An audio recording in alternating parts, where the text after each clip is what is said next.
Hello, everybody, and welcome to 30 Minute Thrive, your go-to podcast for anything and everything HR, powered by MRA, the Management Association. Looking to stay on top of the ever-changing world of HR? MRA has got you covered. We'll be the first to tell you what's hot and what's not. I'm your host, Sophie Voller, and we are so glad you're here. Now it's time to thrive. Well, welcome, everybody. We are so glad you're here, and I hope you're ready to talk generations today, specifically on one that you may have never heard before.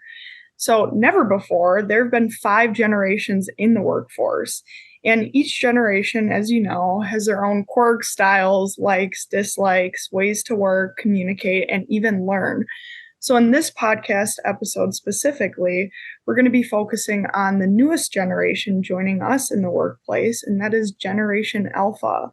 So it looks like Gen Alpha is the group of generation following Generation Z. So Gen Alphas are born in the early 2010s, going through the early 2020s. So we know in our finding that each generation brings something really unique to the table. So Amanda Mosteller, MRA's Director of Talent Development, is joining me today to talk about how Gen Alpha, how you should really update your L&D strategy to include these Gen Alpha learners. Make sure to stay tuned throughout the episode, and we'll tell you how you can win a podcast swag item at the end. Just an exciting little note there. But Amanda, we now know who Gen Alphas are, but really my first question to you is, why is it essential for organizations to now adapt their training and development strategies for this generation?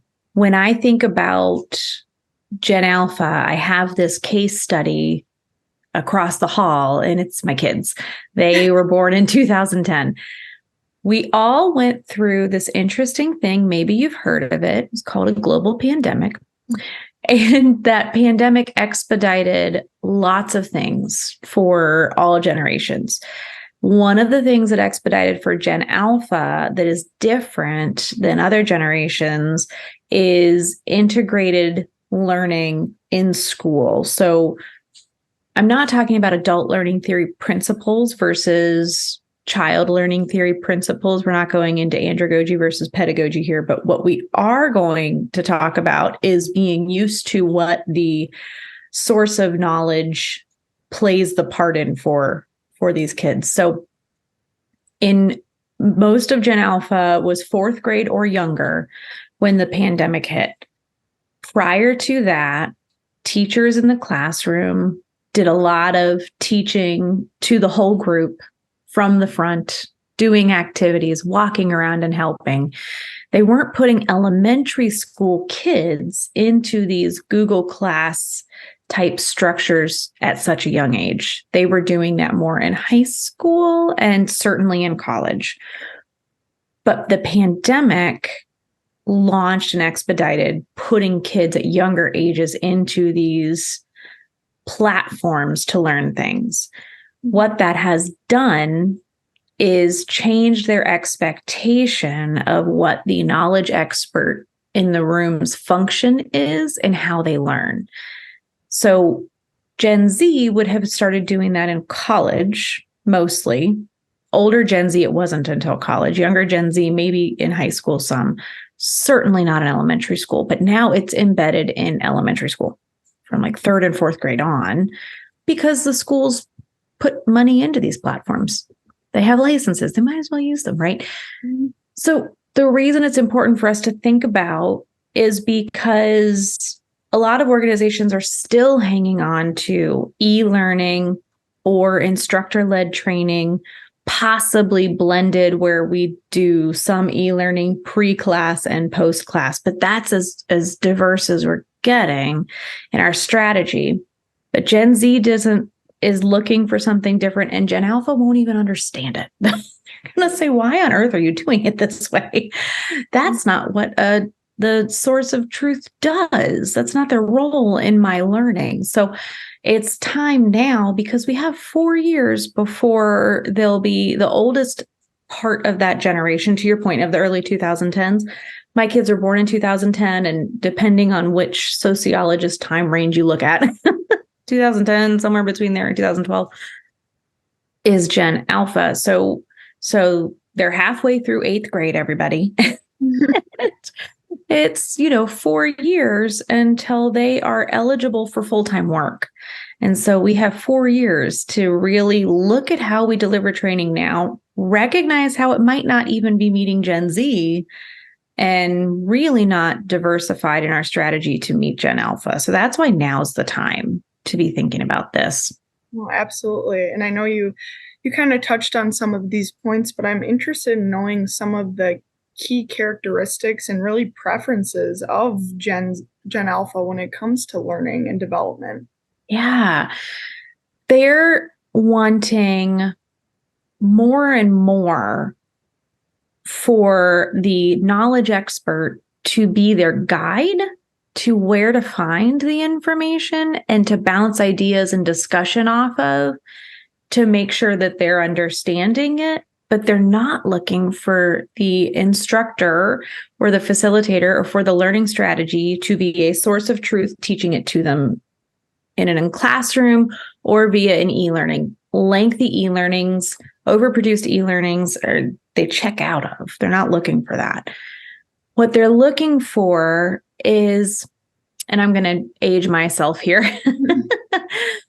My generation might remember, and maybe you remember, Sophie, the Choose Your Path books. So you would read a book and you would get to a page and they would say, okay, you can choose to walk into the scary woods or turn around and go back. If you choose to walk into the woods, turn to page 37. If you choose to go back, turn to page 46. And then you would go read if you essentially made it to the next stage or something horrible. Usually it was a creepy book. It was usually something that ends the story for you and you have to go back and choose the other way. But younger Gen Zs and Gen Alpha, they're looking for that kind of choose my path in learning. And I don't mean my career path. I mean how I want to learn, how I want information delivered to me, what helps for me, and let me make those choices. Let me control that. And the knowledge experts are their guide in how to find that information, what might be helpful. They might come back and say, I was watching this short video, or I was reading that blog you had, the internal blog you have, and I want to talk to you about this because I'm trying to understand this concept and how it works in my role. That's what they're looking for. They want guidance. They don't want to have to rely on the person to come on Tuesday from 8 to 4 and tell them, because they're in class now in school. My kids, for example, are being shown where all the resources are to find the information within the first 10 minutes of a new subject. And then they might have 3 days where they're meeting all different kinds of things all on their own. It's all through 90 million different platforms that I have to try and follow to make sure they're doing their homework. But that's what they're used to. Their teachers are learning partners now. They're not the single source of truth. So that's what they're expecting. Mm-hmm. If they come into a learning strategy of you go to these classes during the first week, and then after your first 30 days, you go to these classes every Monday, and then you have these e-learnings to finish between 30 and 60 days. And look how diverse we are because we do some in class and some online. And they would be like, is there an article about that? Is there something I can go find that without having to do either of those? Right. Mm-hmm. Well, I know we talked about that Gen Z is similar to Gen Alpha in a lot of ways, but what would make this new Generation Alpha different from Gen Z and how they choose their content and how that content is really delivered? Yeah, a couple of key differences. One is, I mentioned it kind of in the beginning of our chat, for Gen Z, the source of truth being the guide and lots of resources, and we don't come to a room 5 days a week for this. We do it in lots of ways. That really kicked off for older Gen Zs. We're talking college, that just didn't happen until college. Mm-hmm. For younger Gen Zs, sort of in high school. And the difference, like I was mentioning in Gen Alpha, we're talking elementary school now. They're doing this as they learn how to learn, which I think is really important for us to recognize. These are the shaping years where they learn how to learn. I'm teaching my kids how to study. I am teaching them what deadlines mean and how you get homework done in a certain time. A lot of our kids, depending on your districts and stuff, but they don't possibly do homework or not until they're kind of older. So deadlines and turning things in on a certain time for my kids over the past couple of years has been like, that is in and of itself something I'm teaching them the importance of. Even that is negotiable at my son's school. There's a time that it's due, and then the teachers will say, hey, it's missing. And then he'll have like 2 weeks to go, and go get that finished and turned in, and he gets full grades for it. It's throwing me off. But that's one key difference is this is happening much younger than the other generations. And for the other generations, it was just kind of nice and part of being an adult now. And for Gen Alpha, it's shaping how they learn, because this is what's happening at these stages of their life. The second key difference is everyone talks about, TikTok or YouTube Shorts or these types of things, less produced, shorter snippets, much more authentic, much easier to connect to the person. For Gen Alpha, that is part of everyday everything, including, now they are not going to TikTok in school. I don't think. Hopefully teachers not. right. I don't think teachers are saying this, but they have, as he's watched, my son they'll be introducing a new history thing, and his teachers will have copied and embedded in their discussion boards these really short little like YouTube Shorts kind of videos of somebody with their phone introducing a topic, and they might do cutaways to different scenes from a movie or something, right? Very much like that. Gen Z, while they are totally on the TikTok train and Facebook is for old people and all of that jazz, they're more the YouTube generation, actually. They're more younger millennials, and Gen Zs are more into the YouTube source, which, while still my own video system, still accepting of green screens, still accepting of that kind of sort of produced, not overly produced, but that's kind of okay. Younger Gen Zs, and certainly as you get into Gen Alphas, as I try to show my son really neat, produced, created videos, he completely checks out and walks away. If I pull up something that someone did with their phone, he's like sucked in. Yes. It's going to change how we create that video content, I think, and where organizations invest their learning strategy dollars to create some on-demand content. What does that need to look like? Does it need to be as fanciful as we make it? I don't know that it does. Yeah, no, absolutely. I feel like they want the content that looks like a not an over thought of or overproduced, like you said, TikTok, like something that they can relate to, and they can relate to a TikTok of someone who just pulled out their phone and started talking and showing them how to do something, but they might not necessarily be able to relate to someone who's put together a whole production with, like you said, a longer video showing you how to do something. So I totally understand that and get that. Yeah. So you mentioned that organizations do need to start thinking about this now, and they have a few years now to start kind of rethinking their strategy. So going off of that, what is really a primary difference in how an organization's development strategy currently would want to consider adjusting to integrate this next generation learner? Well, and I love that you used the phrase integrate, because what I would never encourage an organization to do is pivot to beat that generation and completely exclude the fact that, as you said in our opener, there are 4 other generations in the workforce still here. Just adding one. Right? We're bringing in some new folks that don't learn it all the way. I mean, the way they're looking to learn and the way Gen X is looking to learn and how we're used to it. I should say it's not even looking to learn. It's what we're used to and therefore comfortable with. Polar opposites, right? But Gen X is still there. Elder millennials like myself, we're still here. Baby boomers are still there. And on boards, at least, the traditionalist generation, my father, that man would be on a board. It would be terrifying, but he would be on board. They're still around, right? So how are we, what I have seen success in and what I'm encouraging organizations to do is integrate strategies that will include that next generation while not throwing the baby out with the bathwater and getting rid of your existing strategies that include the generations that are still within our workforce.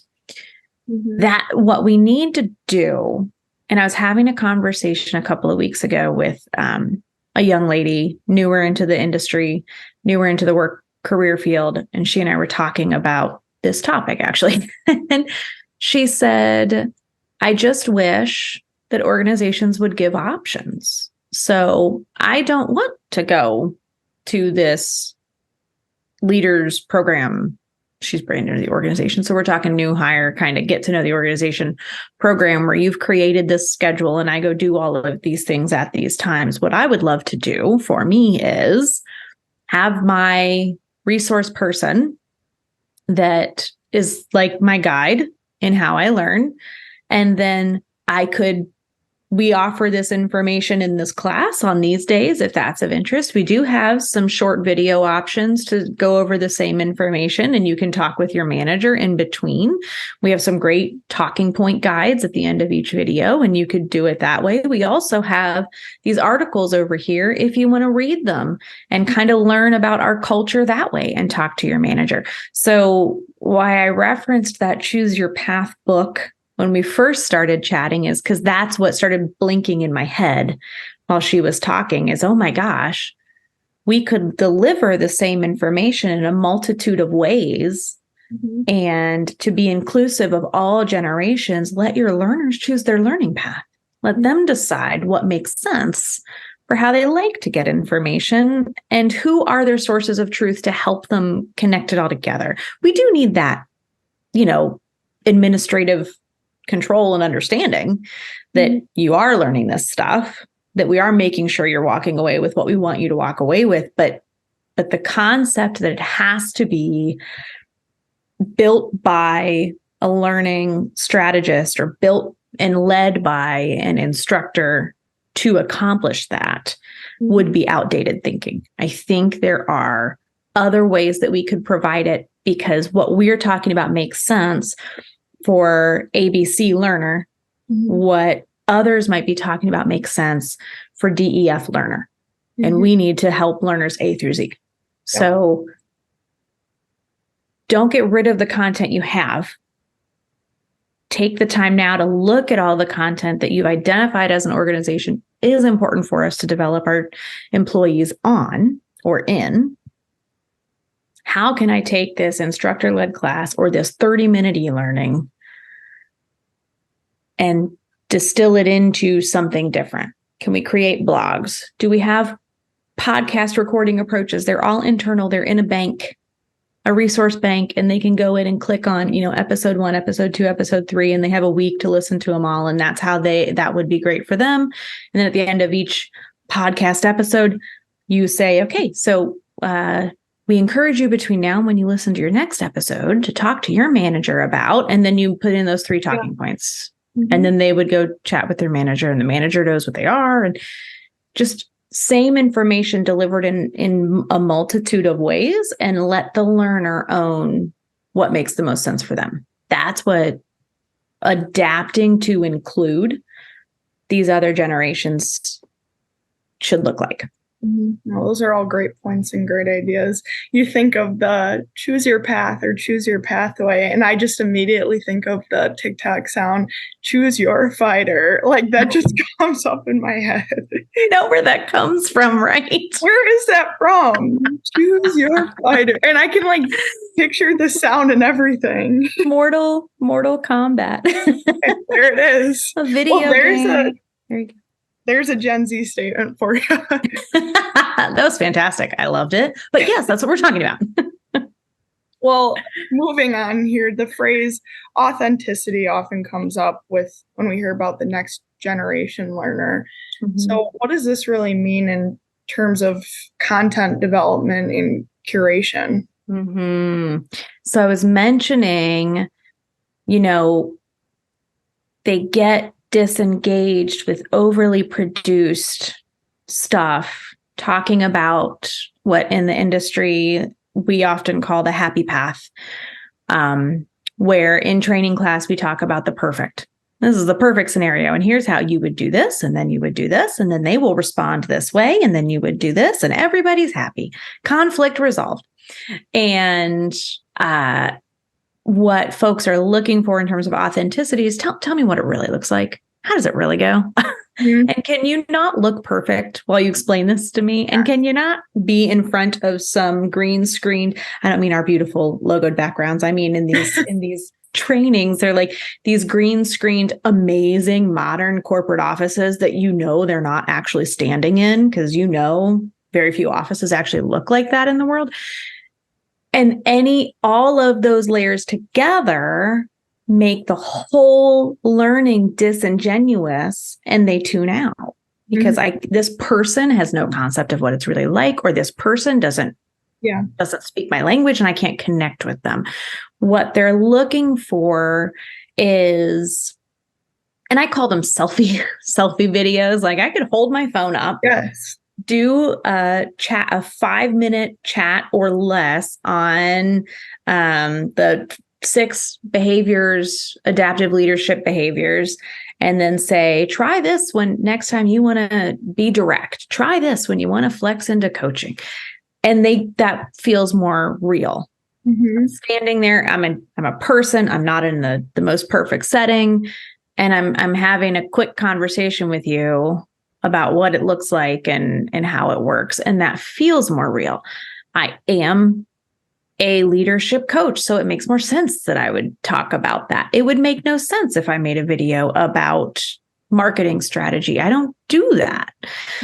But having a marketing person pop on and say marketing hot tip of the week, and they know who they are because they're in their organization, it just is a quick hit, and it's one of them. It's one of my team members. It's a person I know in a space that I feel like if I walked up to their desk, they would say it to me in that exact same way. Yep.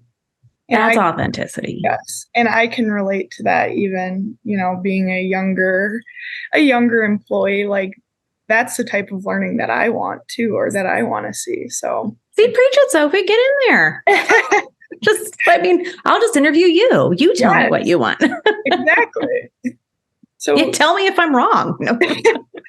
No, you are 100% on, right on. Well, we've been bringing up phones a lot and TikTok and all of this stuff. So we've got to bring up technology at some point. So how has really technology shaped the way that Gen Alpha learns, and what role should other digital tools play in these modern training programs? I mean, Google Classroom is part of elementary school. Google Classroom becomes, all of them have like an online platform. All of the kids have Chromebooks instead of books. Not all of the kids.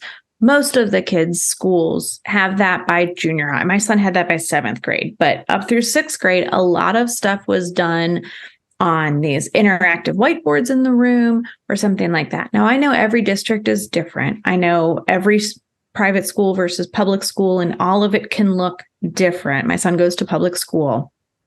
It can all look different. But all of the districts are using these platforms for where the content is held. So he'll go to a platform, and then there's, I kid you not, 12 different apps that he would be clicking in and out of to get his classwork done. His math class alone has 3 apps that he uses. The only class that feels even remotely like how I used to learn is his social studies class. And that's because they only have 1 app they use. I didn't have any apps, but like, that's how he expects to go find content. And he finds it on his own, with the teacher being the guide of, here's the things I want you to accomplish today. Here's some resources to do it. His English teacher is teaching them how to use ChatGPT. Coming into an organization when he gets into full-time work that doesn't even use any type of technology like that in any way, would feel very weird to him because he will at that point have been using it for 5 years in school, you know? So they're looking for a source. They're looking for, I always say, you just have a pond and the teacher tells you what to fish for and you go fish for it, which makes no sense to him. And he tells me he doesn't fish. But the point being, that's how it's being done, right? And we have these technologies in our organizations right now. So many organizations have some sort of collaborative tool they use, whether it's Teams, whether it is WebEx Teams. So there's Microsoft Teams, there's WebEx Teams, whether it is even Google Slack or Google Hangouts, right? Some free version of a tool to collaborate. Organizations are doing that. It used to be colleges used Blackboard, right? Mm-hmm. And that was, again, pre-me. I did the Dewey Decimal System and I went to the library, but there was Blackboard and that was kind of it. And it was in college. Now we're talking just how I get my science work done in 6th grade. Mm-hmm. So we have these capabilities in our organizations right now. We don't think of using them. Not every organization, I should say. I have some of our members that do, but not every organization thinks about how do we use this as part of our learning strategy and not just as part of our collaboration tool. Mm-hmm. That's where I think you can do this utilizing a lot of tools that you have at your disposal, and you should utilize all of them. Because remember, I'm talking about creating a learning path, not pivoting, integrating. Mm-hmm. And I would say going off of that, then follow-up question to that is, do you have or have you seen any organizations that have already started to kind of tailor their mm-hmm. or integrate their training and development programs for Gen Alpha already? Yeah, we do. We have a couple of members, and it's interesting. They're in the, one is in the HVAC space. So they started doing this not for Gen Alpha, but because a lot of their team members are in their vans and on the road. So you can't do a HRIS system e-learning because we don't give them computers. And yes, we all have mobile learning, but if you look at mobile learning and LMS or learning management system platforms that are mobile enabled, it's the same video on a smaller screen. That's the only difference. It isn't completely redone for your phone. It's still a video, and you still might have quiz questions that pop up in between, and you just are doing it on a smaller screen. So it's not actually redone for mobile. So it wasn't really working for them. So they started creating these things because they did have certain pieces of content that were hands-on. And so you have to come to the warehouse to do it. But we offer it a multitude of times because of schedules. So I might have an installation scheduled that day, and we can't stop all installations as a business. We aren't going to do that. That's silly. So we'll offer it in multiple times to fit your schedule. So people were starting to choose their own path already based on that. That works for me. And then they all had teams. And so they started creating Teams channels for content. Mm-hmm. There are just, and you create a channel. Here's a lot of ways this can benefit a learning strategy. One, it's a mobile, you can install Teams on your phone, right? When you have a channel that you belong to, let's say new employee channel or emerging leaders channel or customer service channel. And it's not us talking with the members, it's learning how to be great at our customer services. We're at their homes and we're doing these installations. What happens is they get added to the channel because they either say they want to or everybody does for the first year, whichever their strategy is. The channel has a chat. So they would have ongoing discussions all the time, in the moment coaching with the guide there, but they also have their cohort of learners of other people. So like, just dealt with this situation, not knowing if I did it right. What's your opinion? And the group's chatting about it. Then another tab for the channel says files, and they would have procedures, FAQs, all kinds of sources of information there for them. They also could have videos in that file. And there's a lot of different apps you can add on to any Teams channel. So they would have all these different things, including a scheduler, so that if they did have in-person classes coming up on this topic, and it was something that you feel like you needed more help in, you could go to the scheduler, click it, it linked to the LMS to register so you can track, right? Because I said, you still got to have some sort of tracking system to this stuff. And people that wanted to go to the in-person class, and they would have the multiple sessions and they would click it and they would come, but you didn't have to. And some people, the way the SOPs, some videos in the chat function worked for them. And they didn't do it for that generation, but I told them, I said, well, you're in luck. You're already set up. Thumbs up. An early start. Yeah. I mean, and they did a lot of they would reach into the chat channel and say, hey, we're looking to update our videos. Anybody want to come? So to that authenticity point, they were just shooting them with their own, I don't know if it was their phones, probably a little bit fancier, but their own like handheld videos with volunteers of team members. So people are showing up. We're not producing. We knocked it out in an hour, and then within like a half hour, it was up and in the Teams channel on that subject. So using Teams not just for a collaborative tool, but as a development piece of the strategy, and they just did it beautifully. I was like, "You're good. High five." Oh, that's a great example of a good success story. So I'm glad that. I do also want to reiterate the point I know we talked about, but that there are also other generations in the workplace simultaneously. So can you just kind of reiterate the point or talk about how this strategic adjustment or integration, what that really means for those learners of different generations? Yes. And you used the pivotal word again, integration, right? Don't throw out what you already have. Just use it. You already have a strategy that has identified important information that you as an organization agree you should invest your time and energy into developing your people on.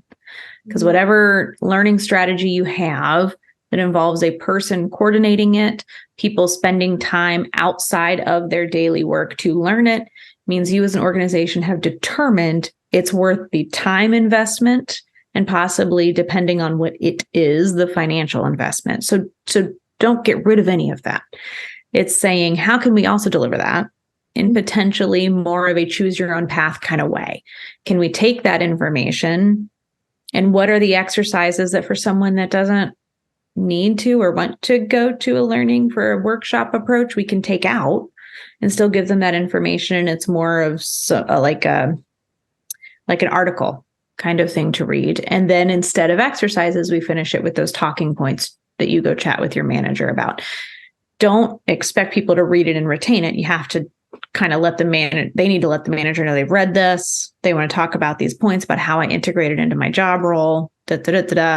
Other people might go to the class on the same content, but it's taking what already exists because it's been determined as important, and then spending some energy in providing it in some different ways so that as other generations and other learner preferences, you also might find I don't want to assume that there aren't, my mom she's a boomer. She's a boomer. She's like the first year, the baby boomer. But she and I talk about it, and she's like, man, there was a lot of stuff. I would sit through class and think this could have been like a quick, just walk by my cube and tell me, and I would have been fine. She's a mathematician and engineer woman. So most things she felt could have been handled through a quick conversation. But so you might be surprised as to who you see take advantage of more of that self-guided, not even just self-paced, self-guided learning strategy. No, that's a good point to just mention that some Gen Zers or Gen Alphas may not all like the same approach, or they might not learn all the same way. So that's a good point to bring up. But kind of wrapping up here, I know we talked about a lot today, but do you have 3 main takeaways that our listeners can kind of walk away with in terms of how they can really start integrating learning and development strategies for Gen Alpha learners. Absolutely. Stop throwing so much money into production for any of your video stuff. You don't have to. So more authentic content that feels more real. So embrace the fact that you might be talking about the happy path and spend time talking about reality. Don't get rid of what you have. Diversify how someone can access the information shared in what you have. And the third one, and this is going to be the hardest for any organization, potentially. It was the hardest for me. And I like to think I'm pretty progressive in my learning views. Embrace empowering the learner. I'll say that one again. Embrace empowering the learner. Sophie knows how Sophie would like information shared best. I don't. Only Sophie knows that. So to that diversifying, then let Sophie choose. Here's the things I need you to know. I need you 30, 60, 90 to know it.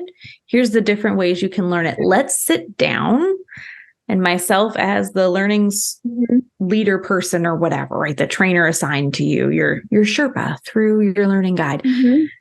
As we sit down, let's map it out. What makes the most sense for you?